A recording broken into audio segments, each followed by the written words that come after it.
जय श्री कृष्णा। आप सभी का आपके YouTube चैनल पर एक बार फिर से हार्दिक स्वागत है। उम्मीद है इससे पहले का अध्याय भी आपने सुना होगा। इससे पहले के अध्याय में आपने रसपान किया था पौलुस से अग्नि और ऋणमोचक नामक तीर्थ के महात्म्य का। आज रसपान कीजिए अध्याय 10 का, जिसमें सुपर्णवा संगम पुरुराव स्थित 5 तीर्थ, शमी तीर्थ, सोम आदि तीर्थ तथा वृद्धा संगम तीर्थ की महिमा का वर्णन किया गया है। श्री ब्रह्मा जी कहते हैं, इसके बाद सुपर्णा संगम, कद्रवा संगम नामक तीर्थ हैं, जहाँ भगवान महेश्वर गंगा के तट पर स्थित हैं। वहीं अग्निकुंड, रुद्रकुंड, विष्णुकुंड, सूर्यकुंड, पुरुरवा नामक तीर्थ हैं। उसके दर्शन की तो बात ही क्या है, स्मरण मात्र से ही पापों का नाश हो जाता है। एक समय राजा पूर्वा ब्रह्मा जी की सभा में गए। वहाँ देव नदी सरस्वती ब्रह्मा जी के पास बैठकर हंस रही थी। उसे रूपवती देवी को देखकर राजा उर्वशी से पूछा, ब्रह्मा जी के पास ये रूपवती साध्वी स्त्री कौन है? यह तो सबसे सुंदर युवती है और अपने सौंदर्य के प्रकाश से इस सभा को उद्दीप्त कर रही है। तब उर्वशी ने कहा, यह कल्याणमयी राजकुमारी देव नदी सरस्वती हैं। यह प्रतिदिन आदि जाती रहती हैं। यह सुनकर राजा को बड़ा विस्मय हुआ। उन्होंने उर्वशी से कहा, इसको मेरे पास बुला लो। उर्वशी ने जाकर राजा का संदेश सुना। सरस्वती ने स्वीकार कर लिया और अपनी प्रतिज्ञा के अनुसार वह पूर्व के पास आई और राजा ने सरस्वती नदी के तट पर उसके साथ अनेक वर्षों तक विहार किया। मैंने सरस्वती को श्राप दे दिया। मेरी श्राप के कारण वह मृत्यु लोक में कहानी लुप्त हो गई और कहानी दिखाई भी देती। जहाँ सरस्वती नदी गंगा में मिली है, वहाँ पहुंचकर राजा पूर्वाले तपस्या की और महादेव जी की आराधना करके गंगा जी के प्रसाद से संपूर्ण अभीष्ट को प्राप्त कर लिया। तब से उस स्थान का नाम पूर्व स्थित सरस्वती संगम और ब्रह्म तीर्थ पद पड़ गया। वह सिद्धेश्वर नाम से प्रसिद्ध महादेव जी रहते हैं और वह सब तीर्थ कामनाओं को पूर्ण करने वाला है। उसके सिवा सावित्री, गायत्री, श्रद्धा, मेधा और सरस्वती, यह 5 पुण्य तीर्थ हैं।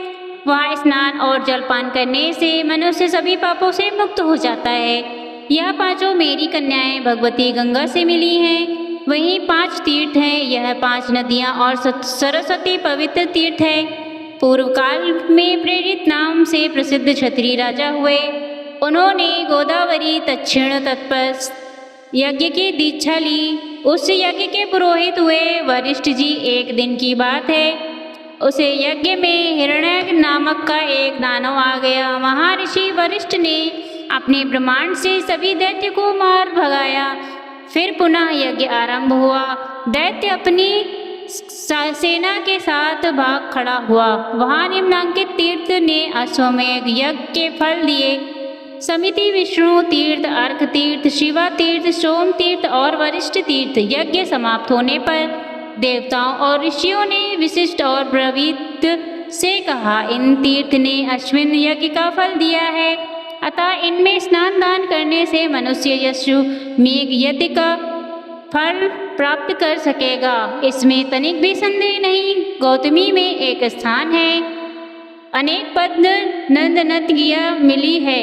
उन सबके नाम पृथक पृथक तीर्थ हैं। उन तीर्थों के नाम यह हैं, सोम तीर्थ, गंधर्व तीर्थ, देव तीर्थ, पूर्ण तीर्थ, शाल तीर्थ, श्री पन्ना संगम, स्वागत संगम, कुसुम संगम, पुष्टि संगम, कर्णिका संगम, वनवे संगम, कृष्ण संगम, वंशी संगम, शिवा संगम, उपर्य शांति देवच आच व्रत नंदी गण गौतमी में मिले हैं। पर जितने भी तीर्थ हैं वे सभी देवगिरी पर गए थे। फिर वहीं क्रमशः गंगा में मिल गए। कोई नदी रूप में था, कोई नदी रूप में, किसी का रूप सरोवर के आकार में था, किसी का स्रोत के आकार में। वही सब तीर्थ पृथक पृथक विख्यात। उन सब में किया हुआ स्नान, जाप, होम, व्रत, तर्पण आदि कर्म समस्त कामनाओं की पूर्ति करने वाला है, मुक्तिदायक माना गया है। जो इनके नाम का पाठ अथवा श्रवण करता है वे सब पापों से मुक्त होकर भगवान विष्णु के धाम में जाता है। वृद्धा संगम नामक एक प्रसिद्ध तीर्थ है जहाँ बुद्धेश्वर नामक शिवा का निवास है। उसे तीर्थ की कथा सभी पापों का नाश करने वाली है। उनका नाम था प्रत गौतम। उन्हें केवल गायत्री मंत्र याद था। वे वेदों का अध्ययन और शास्त्रों का अभ्यास नहीं कर सके, केवल गायत्री मंत्र का ही जाप और अग्निहोत्र नियम पूर्वक कर लिया करते थे। इतने से ही उनका ब्रह्मात्व सुरक्षित था। विधि पूर्वक अग्नि की उपासना और गायत्री मंत्र जाप करने से उनकी आयु बहुत बढ़ गई थी और यह भी उनकी अवस्था अधिक हो चुकी थी, किंतु विवाह नहीं हो सका। उन्हें कोई कन्या देने वाला मिला ही नहीं। गौतम भिन्न भिन्न तीर्थ वनों और पवित्र आश्रमों में भ्रमण करते रहे। घूमते घूमते सहितगिरी पर्वत पर चले गए, वहीं रहने लगे। वहाँ उन्होंने एक रमणीय उत्तम एक अत्यंत दुर्बल वृद्धा तपस्विनी रहती थी। उसके सभी अंग शिथिल हो गए थे। वह उदर का ब्रह्मचारण थी। वह एक एकांत में रहा करती थी। उसे देख मुनि श्रेष्ठ गौतम नमस्कार करने के लिए खड़े हो गए।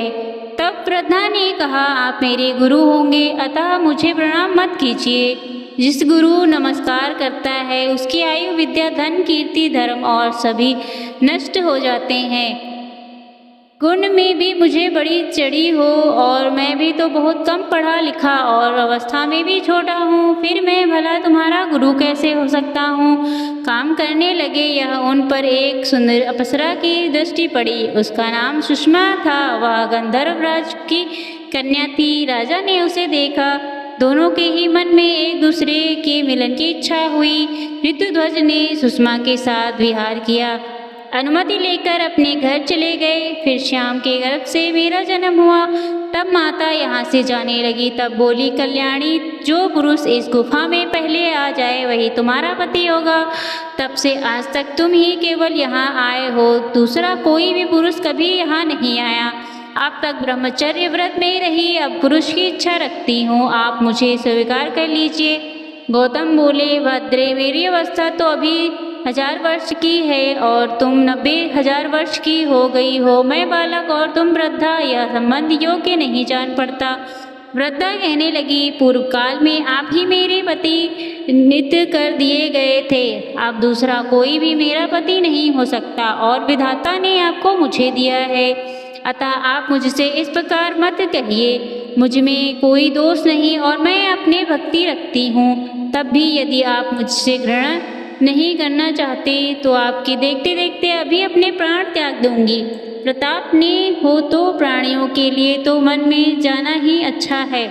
प्रेमी जन के इतिहास में जो पत्र लगता है उसका कोई अंत नहीं। वृद्धा की बात सुनकर गौतम कहने लगे, मुझ में न तपस्या है न विद्या, कुरूप और निर्धन हूँ, अतः तुम्हारे लिए योगी भी नहीं हो सकता। पहले सुंदर रूप और उत्तम विद्या की प्रताप प्राप्त करके मुझे फिर तुम्हारी बात माननी चाहिए। वृद्धा ने कहा, ब्राह्मण, मैंने अपनी तपस्या से सरस्वती देवी को संतुष्ट किया है, साथ ही रूप देने वाले अग्नि भी मुझ पर प्रसन्न है, अतः बागेश्वरी देवी आपको विद्या देंगे, उपवन अग्निदेव रूप प्रदान कर देंगे। ऐसा कहकर वृद्धा ने सरस्वती और अग्नि की प्रार्थना करके गौतम को विद्वान और स्वरूप बना दिया। तब उन्होंने बड़ी प्रसन्नता के साथ श्रद्धा अपनी पत्नी बनाया और कितने ही वर्षों तक उसके साथ विहार किया। एक दिन वरिष्ठ और तीर्थ में भ्रमण करते हुए उस गुफा में आए। गौतम और उनकी पत्नी ने वहां आए हुए ऋषि मुनियों को विधिवत स्वागत सत्कार किया। प्रेम और क्या संयुक्त हमने दीर्घ काल के पश्चात कहानी देखा तो बस यही देखा। गौतम और उनकी पत्नी दोनों ही इस परिहास को सुनकर मन में रह गए। अतिथि ग्रहण कर के सभी महर्षि चले गए। दोनों दंपति खड़े दुखी हुए। एक दिन स्त्री सहित गौतम ने मुनिवर अगस्त जी से पूछा, महर्षि, कौन सा देश या तीर्थ ऐसा है जहाँ जाने से कल्याण की प्राप्त हो सकती है। जब मुनीश्वर अगस्त ने कहा, ब्राह्मण, मैंने मुनियों के मुख से सुना, गोदावरी नदी में स्नान करने से सभी मनोकामनाएं पूर्ण हो जाती हैं। अगस्त मुनि की यह बात सुनकर गौतम उस वृद्धा के साथ गौतमी तट पर गई और कठोर तपस्या करने लगे। उन्होंने भगवान शंकर विष्णु का स्तवन किया तथा पत्नी के लिए गंगा जी को भी संतुष्ट किया। संसार में पार्वती सहित आप ही शरण हैं। ठीक वैसे ही जिस प्रकार मरुभूमि के पति को लिए वृक्ष ही आश्रय होता है, भगवान श्री कृष्ण आप ही छोटे बड़े सब भूतों का पापों का नाश सर्वप्रथम निवारण करने वाले हैं। जैसे सूखती हुई खेती को मेघ ही सींच कर हरा भरा करता है, शुद्ध माई तरंगा से भी सुशोभित है। गौतमी तुम वैकुंठ रूपी दुर्गा में पहुँचने के लिए सीधी हो। हम दो गति में पढ़कर संतप्त हो रहे हैं। मैं तुम हमारे लिए शरण हो, जो सब शरण को देने वाली। गौतमी गंगा के स्रोत से प्रसन्न होकर बोली, ब्राह्मण तो मंत्र पढ़ने हुए मेरे जल से अपनी पत्नी का अभिषेक करो, इससे वह रूपवती हो जाएगी। इसके सभी अंग मनोहर होंगे, नेत्रों में भी सुंदरता आ जाएगी। यह सभी प्रकार से शुभ लक्षणों से शोभा अपने लगेगी। गंगा जी के आदेश से दोनों ने ऐसा ही किया। अतः उनकी कृपा से दोनों पति पत्नी सुंदर रूप वाले हो गए। उनके अभिषेक का जो जल था वह नदी रूप में प्रवृत्त हो गया। वृद्धा नाम से ही उसे नदी की विख्याति हुई। गौतम ने जो शिवलिंग की स्थापना की थी वह वृद्धा के ही नाम पर वृद्धेश्वर कहलाए। योग्य श्रेष्ठ गौतम ने वृद्धा के साथ पूर्ण आनंद भी प्राप्त किया। तब से उस तीर्थ का नाम वृद्धा संगम हो गया और वहाँ किया हुआ स्नान दान सभी मनोरथ को सिद्ध करने वाला है। हरे कृष्णा। आज की कथा समाप्त हुई। उम्मीद है ये वीडियो आपको अच्छी लगी होगी। धन्यवाद।